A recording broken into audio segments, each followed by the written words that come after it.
Welcome to the Authentic Spiritual Journey, a weekly podcast featuring real and practical spiritual conversations from fresh perspectives here on the Experience of the Soul podcast channel. Today, episode 255, Spiritual Healing for Sexual Issues, Part 1. And now your host, Reverend Cynthia Alice Anderson. Hello and welcome to the Authentic Spiritual Journey. My name is Cynthia Alice Anderson. I'm the host. I'm here today in 818 Studios with my producer. Good morning, everybody. This is Dave Croft, and welcome back to This Is Not My Podcast. I'm really sorry. I just completely slipped into my own hosting rhythm. All right, let's start Dave, it. No, leave it, Oh because it is I'm authentic, baby. It's authentic. Well, what our listeners may not know is how many shows you produce and that you do your own show. Yeah. No. Keep it, Okay, because all right. I won't. Right, edit friends, this is authentic. If you're going down the road, you're going, wait, what's happening? Hey, So tell them what happened, Dave. Okay, so I do my own podcast. It's called the 52 Qs podcast, and I have a complete script. And as soon as that muscle memory kicks in. Hello, everybody. What is happening, everybody? This is Dave Croft, and welcome back to another episode of the 52 Qs podcast, a weekly podcast dedicated to all things production and library music, where we blah, blah, blah, blah, blah, blah. It's just muscle memory. It is, man. Okay, I'll keep it in. I won't edit Well, you know what? I've been at the wrong church and welcomed people. So, to a church I'm not standing in. So I love it. Well, it is authentic, and what we know, friends, the journey is full of mishaps, and we laugh and go on and say all is well. All is well. I love it. I love it. I will say, welcome to another episode of the Authentic Spiritual Journey. Of the Authentic Spiritual Journey, Dave. Oh, yes. it is so good Here to and have now, you. baby. Yes, I'm here. I am present. I am here. This is what happens when you wake up, at 4 o'clock in the morning and you do all this. I've had 3 hours of office hours already, like in the studio working before we've actually recorded here. And so you just get in that mind space. But I hope that you are doing well. As always, welcome to a brand new week, episode 255. It's going to be kind of a heavier topic. And should we make kind of a disclaimer, for any little ears which might be listening for today? Are we ready? Well, I don't think this will be. I mean, certainly we can do a disclaimer because, having said that, though, with what kids see about sexuality today, it would be really, really good probably for kids to hear this. It is a mature topic in that I think not a lot of people are talking about it, and I think it's pretty important. Frankly, I've never talked about it, I don't think, on this show. No. It's a mature topic, but it's not nothing. It's not gonna be anything graphic or anything. I mean, just let's manage expectations. I mean, and you clicked on the title. You kind of knew what you were getting when you kind of knew it was about sex. Yeah, yeah. Well, yeah. So why don't you give us the title for today, Dave? This is going to be a two-parter. This is spiritual healing for sexual issues, Part 1. Spiritual healing for sexual issues, Part 1. Yeah. And, this is a really important topic to me for a number of reasons. One is I've worked with individuals for 30 years, and certainly over 50% of the people I've worked with over the years suffer from sexual trauma. And because it is such a sensitive topic, it's not something that I easily talk about in large groups because of the potential for people to get triggered. I've done talks before at churches, about sex and religion, but not about how we can heal. And over the last couple of years, I've been able to work with a number of clients with this very topic. And because of the nature of it being sensitive and the potential for, needing a minute to talk about it, I thought it would be great to talk about on the podcast so you can listen as you're ready. If something comes up for you, you can simply hit pause and come back to it later or not. I don't think this will be triggering in a negative way. I think it's going to help our listeners really think about ways that they can heal this important aspect of themselves. So if we were to just kind of take a step back, the spiritual healing for sexual issues is really about understanding that we are a whole being, right? You've often heard me say we are spirit, soul, and body. Well, what we really do in the world is we compartmentalize to a great deal. We think, here's my sexual life over here. Here's my spiritual life over here. Here is my work life over here. And in fact, they're all inextricably linked, right? That our spiritual life is inextricably linked to our sexual life and our sexual behaviors, right? And so the phrase I'm fond of is I'm a spiritual being living in a spiritual universe that is governed by spiritual law. And this encompasses the whole being and the whole beingness that we are. And so, yes, we are spirit, soul, and body. There are three distinct parts of what makes you, you, right? What makes me, me. But the sexual part is a super important aspect of us and how we express our sexuality. So, and what's so interesting, because in our culture, it's really talked about in ways that are often grotesque. It's talked about in ways that are, in fact, abusive. And in my view, children are way over-sexualized in our culture as a whole. So even if you did not experience sexual trauma as a child, simply by growing up in the United States, you have experienced sexual trauma simply by the images we see. Models are getting younger and younger. There's hardly a movie without a rape scene, and so we've gotten accustomed to these sexualized images being normal. But in fact, those images are really impacting us in a pretty negative way. And I grew up in an environment where sexual images were readily available. So this leads to all kinds of issues. One of the main issues that we deal with when we grow up in a culture that's over-sexualized is feelings of a lack of self-worth, feeling like I need to change my body to be acceptable, that frankly, I'm just not good enough how I am. And so you can see that even though they're sexual images, there's impact to us emotionally, there's impact to us spiritually, there's impacts to how then we treat our bodies. And there we are. There's the spirit, soul, body connection. And if you grew up in the church, certainly I will say, when I say the church, what I'm meaning is what I call the mainline religions. If you grew up Baptist, Presbyterian, sometimes even Methodist, some of the Catholic, there's a lot of shame about your sexuality. As a matter of fact, it's basically in the dogma that because you were born a sexual being, you are sinful.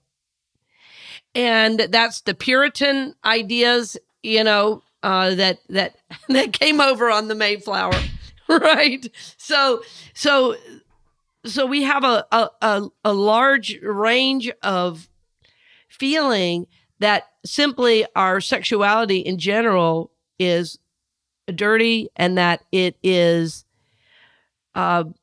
evil, right? And so as your body is developing, and if there's any kind of body exploration, which is totally normal, if you're in the church, that's really shut down as evil and bad.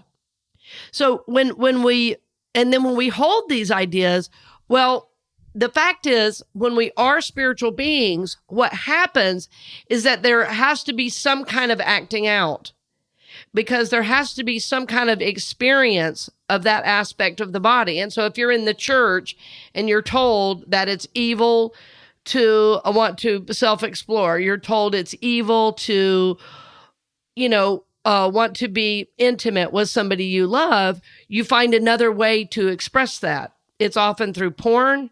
It's through anonymous chats, and it leads, in fact, to sexual addiction and oftentimes sexual promiscuity.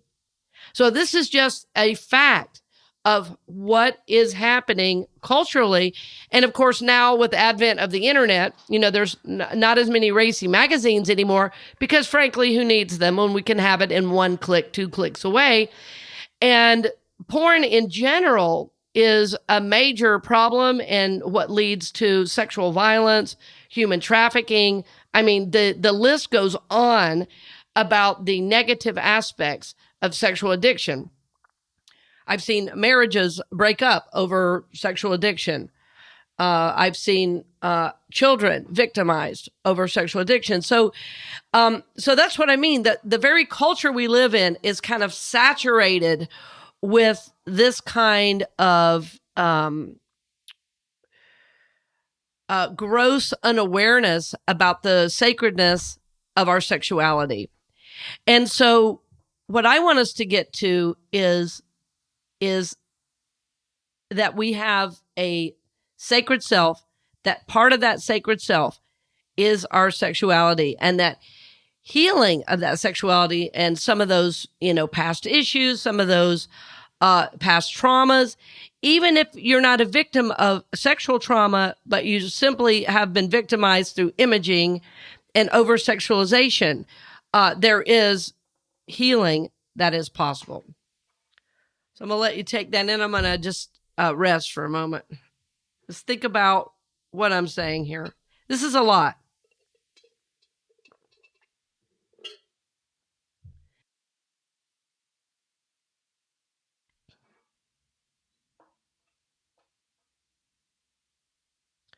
So we have, in the fact that we are spirit, soul, and body, we have a very, very sacred aspect of us called our sexuality. And I'm not going to jump on a bandwagon of what's the word? Politicization of what's in the media right now. I'm staying only with the spiritual. And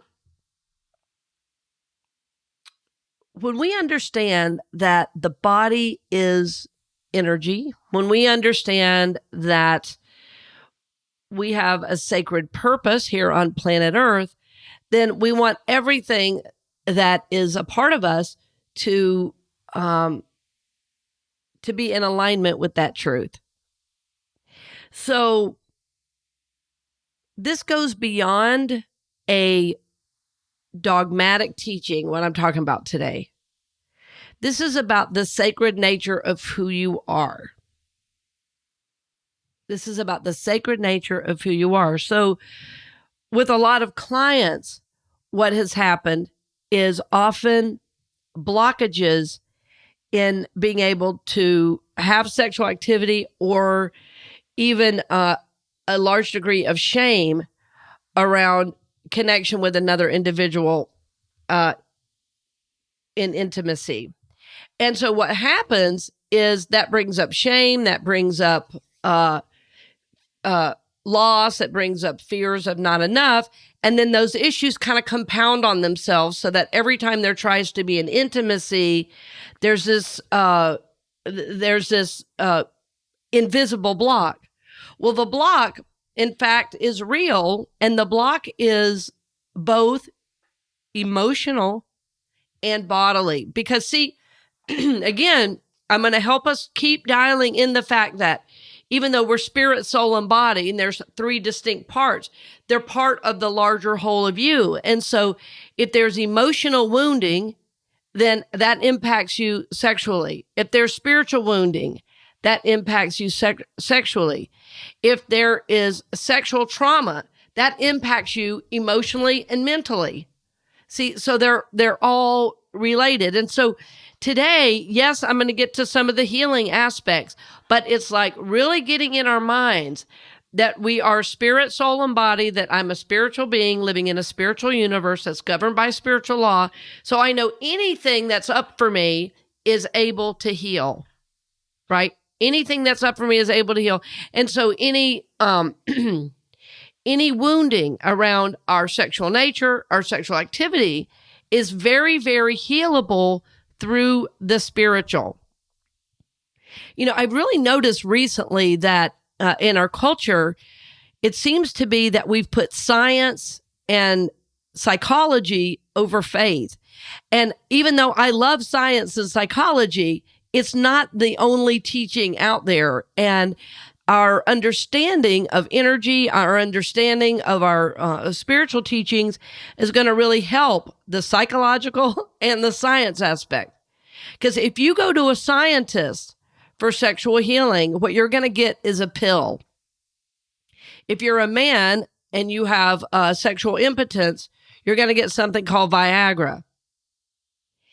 You know, if you're a woman, you're going to get told something is wrong with you and you need hormones or a surgery. When many times, oftentimes, I know because I've helped people with this issue, the issues are primarily emotional and physical. And let me say this, energetic, which is the spiritual. So I want you to be able to apply some of the spiritual knowing, the spiritual knowledge to healing this aspect of the body and remembering that it's not just the body you're healing. That's just how the issues are manifesting. So, but usually sexual trauma presents as shame around sexual activity or the body, you know, not wanting somebody to see your body. It often shows up as sexual activity that is hidden and anonymous, you know, that kind of moves into addiction. And all of these things are healable through the study of the spirit. And I'm going to talk about how it is healable now. So if we know we are energetic beings, and on this channel, if you've listened for a while, you know that everything is energy. And even science agrees with that, right? That everything is energy, that nothing can be created or destroyed. And so what happens as we go through life, if there is trauma in the sexual, at the level of the sexual organs, or we experience sexual trauma, what happens is we hold that trauma in those organs. We hold that trauma in that area of the body. And that happens with any trauma. Any trauma we have is held as emotions in the body. All right. So if that's true, then the spiritual teaching becomes, okay, how do I shift this energy? How do I move this negative energy out and replace it with energy of self-love? How do I replace it with energy of joy and celebration of this intimate connection? How do I remove the shame, you know, so that I can really experience all the good that God has for me through my body? Because friends, we were meant to enjoy and have sexual activity that is beautiful and wonderful and yes, even sacred, right? So we are energetic beings, and the teaching of the East is on what are called the chakras, spelled C-H-A-K-R-A, chakra. People often say chakra, and I often go back and forth with that title. But what we know is that the chakras are energetic spiritual centers in the body, not very different from what Charles Fillmore talks about with the 12 powers, right? From the faith I'm ordained in, unity. But the reason I love the chakras, one, they're ancient. There's an ancient understanding and wisdom around it. And it kind of opens up and moves us away from any dogma and into thinking about the energy of the body. So if you've never done any reading on the chakras, I'd really encourage you to. There's this incredible author that I've studied for years. Her name is Anodea Judith. It's spelled A-N-O-D-E-A, I believe, and the last name is Judith. It's like last name first and first name last. But she is amazing, and I've worked actually with therapists and mentors on the chakras as well. So the first chakra, which is called the root chakra, and if you ever look at a poster of somebody meditating, if you search the internet for the word chakra, you'd probably see somebody meditating and 7 colors that go up the body, and that root chakra is always red. Yeah, and that is at the base of the spine. So how we heal these sexual issues is working with the chakras, working with visualization, working with affirmation. There are even exercises to open the chakras that include movement. So it's not just a mind game. It's not just emotional. It's not just physical. It's all of those things wrapped in the spiritual. So spiritual healing for sexual issues comes through, I want to say this again, comes through the study of the chakras, the application of those affirmations. There is visualization. There is movement as well. And if you're listening to this and you say, well, I don't know if you have any sexual trauma, great. Great. I don't think I've met anybody yet that doesn't have any, but that would be awesome. And try these things because it's fun. It helps you be more open in every area of your life, and especially to create more. Because what's interesting about the chakras is if they're not moving, if they're not activated, if you're not engaging consciously with the chakras, you are missing out on some life energy. And especially the lower three chakras, chakra 1, 2, and 3 are the ones we're going to focus on today and also next week. So as you're listening, I want you to imagine the base of your spine is like a root and it's going down into the earth. And there's an affirmation for this chakra, and it is, I have the right to be here on this planet. I have the right to have. Or basically, I have a right to be here. I have the right to have. I have the right to be here. I have the right to have. I'm going to tell you a story about this first chakra because you might say, well, what does that have to do with my sexual issue?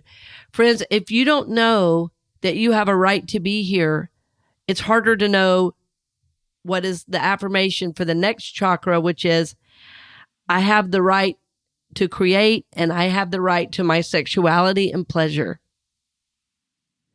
If you think you're not supposed to be here, any expression of that self is shut down. Any expression of that self is shut down. I will tell you, oftentimes in my work with men, what's so common is if there's been an overbearing mother, it's hard for men to perform sexually. That seems to be an aspect for many men that struggle with sexual issues. They don't need a pill. They need to know they have a right to be here and they have a right to have. They need to know there's room for their masculinity. You see how that relates now. I have the right to be here. I have the right to have. So what I wanted to tell you about this first chakra. So as I was first studying this, I mean, this is probably 20 years ago, maybe, and I had never heard of the chakras. I'd seen some of the images and I didn't really know what it was because it was, out of the ancient religions of Hinduism and Buddhism, the oldest religions in the world. But I had heard of them through yoga. My mom had done a lot of yoga and so I'd kind of heard of them, but I didn't really know. And as I was doing some deep work with a therapist I was working with who was also deeply spiritual, we started working with this, and I just every morning began to say these affirmations. I have the right to be here. I have the right to have. And I also had an image that helped me ground to this chakra in my body. So, an issue I had really dealt with in my younger years is being really ungrounded. Frankly, I lived in a lot of fear as a child, even though there was also a lot of love. Like so many households, it had a lot of love, but there were also people I feared, and there was an environment that was not very safe for me. Maybe it was for my older siblings, but by the time it got to me, it was not very safe. So I had a lot of fear and I was really ungrounded, and there was a lot of sickness in the household. There was also a lot of sexual abuse, and there was also a lot of sexual images very available to my young eyes. There were magazines called Penthouse and Playboy around the house. in various places. So at a very young age, I saw women being over sexualized and frankly abused and things like that. So the impact on me was to be very ungrounded and to jump around and do a lot of different things. Because if I stayed moving, maybe nobody would get to me. Maybe nobody would hurt me. So when years later, I mean, I'm talking about, my early 30s, I began to do this work with the chakras. It forever changed me because I wasn't trying to get anyone's approval. I was getting my own approval through my connection to spirit. I was getting my own approval through my connection to Mother Earth, which is God to me, right? So that simple affirmation is, I have the right to be here. I have the right to have, was life-changing. Because I don't think I always felt I did have a right to be here. So see, the healing of this can go very, very deep, very deeply in your mind and heart and soul. I have the right to be here. I have the right to have. In this coming week, what my hope is that you will really work on this first chakra.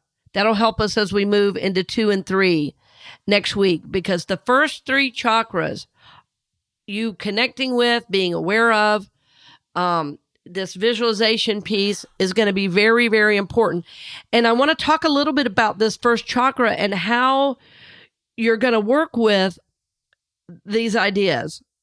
So if you are interested in doing a little study, just jump on Google and look up first chakra.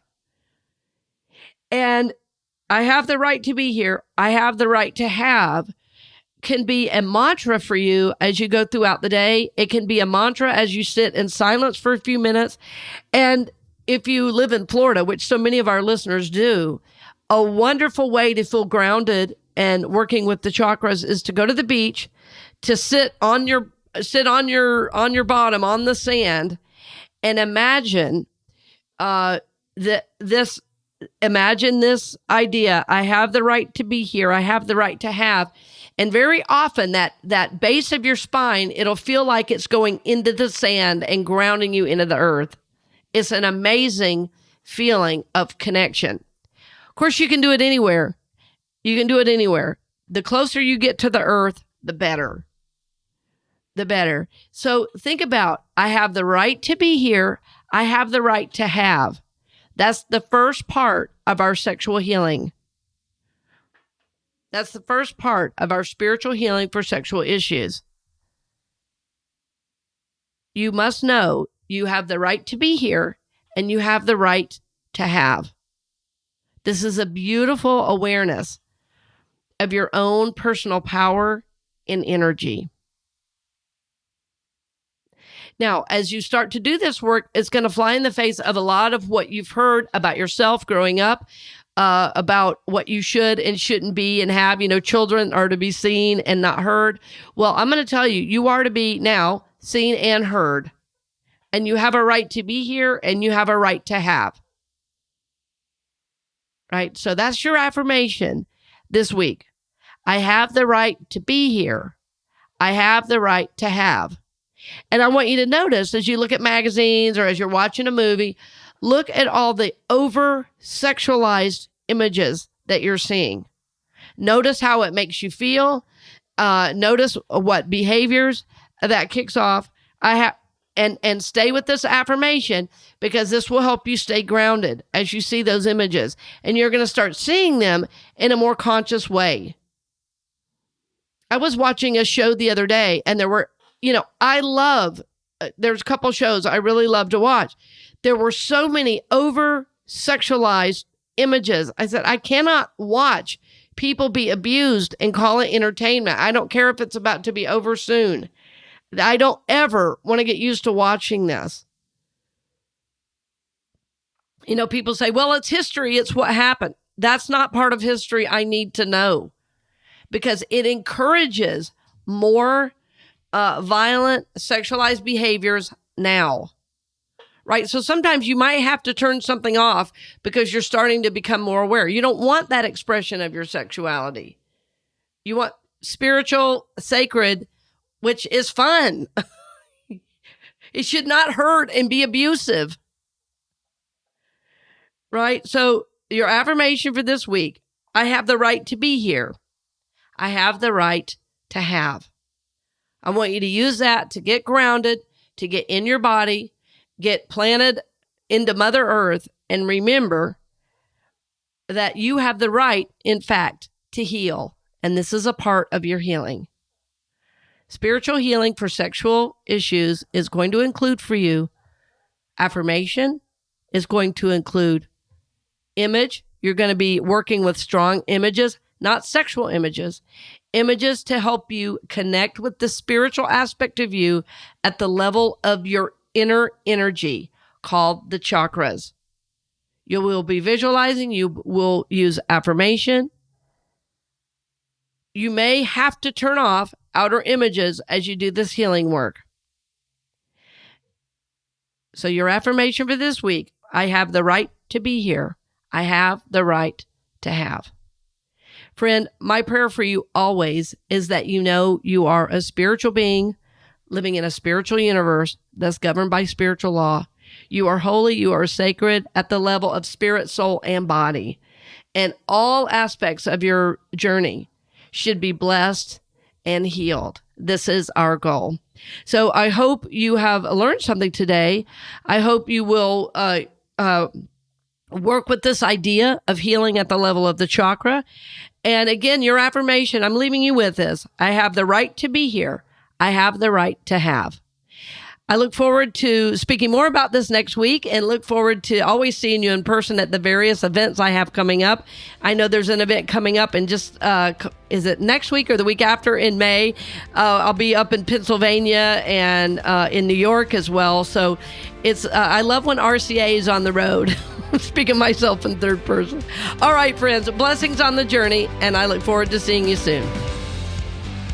We hope you've enjoyed this episode of The Authentic Spiritual Journey here on the Experience of the Soul podcast channel. This channel is made possible because of listeners just like you. If you would like to support the channel with your tax-deductible contribution on an ongoing basis or through a one-time gift, head over to experienceofthesoul.com/support. The Authentic Spiritual Journey is copyright 2023, Cynthia Alice Anderson, all rights reserved. Our theme music is composed by Dave Croft and used with permission from RR Hot Publishing. The Experience of the Soul podcast channel is a production of 818 Studios.